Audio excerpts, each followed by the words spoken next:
మాసం సందర్భంగా మన కాసం ఫ్యాషన్స్ కిలో చీరలు కొనండి, అరకిలో చీరలు ఉచితంగా పొందండి.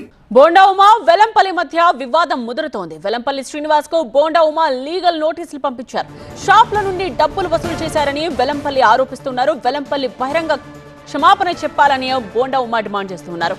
5 కోట్ల నష్టపరిహారం ఇవ్వాలని నోటీసులో పేర్కొన్నారు. లేకపోతే క్రిమినల్ లేదా సివిల్ సూట్ ఫైల్ చేస్తా అంటున్నారు బోండా ఉమా. అసలు బోండా ఉమా వెలంపల్లికి నోటీసులు ఎందుకు పంపించారు? బోండా ఉమాపై వెలంపల్లి చేసిన ఆరోపణలు ఏంటో ఒకసారి చూద్దాం.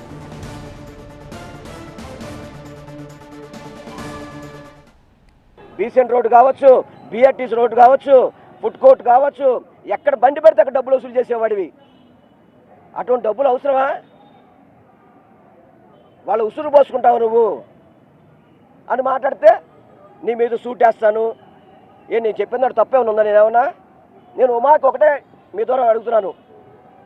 అతను టీటీడీ బోర్డు మెంబర్గా చేశాడు కదా, అతనికి దేవుడి మీద నమ్మకం ఉంటే ప్రమాణం చేయమని చెప్పండి. ఏ బండి దగ్గర డబ్బులు వసూలు చేయలేదని చెప్పని, ఎవరిని బెదిరించి డబ్బులు వసూలు చేసిన ప్రమాణం చేయమని చెప్పండి.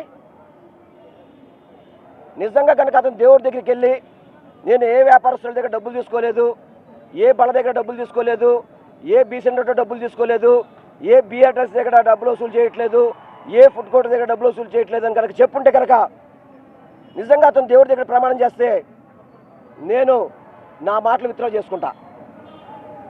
దేవుడి దగ్గర ప్రమాణం చేయమని చెప్పండి. ఊరికే లాయర్ ఉన్నారు కదా అని నోటీస్ పంపిస్తే మాత్రం భయపడిపోతామా? మీరు అనుకుంటున్నారు మీరు వసూలు చేసిన డబ్బులు ఎవరైతే వసూలు చేశారో సాక్ష్యాధారం మా దగ్గర పెట్టుకున్నాం, మాకేమి తెలియక మేము మాట్లాడట్లేదు. అన్నీ కూడా ప్రతి ఒక్కటి సమయం వచ్చినప్పుడు ప్రతి ఒక్కటి బయట పెడతాం.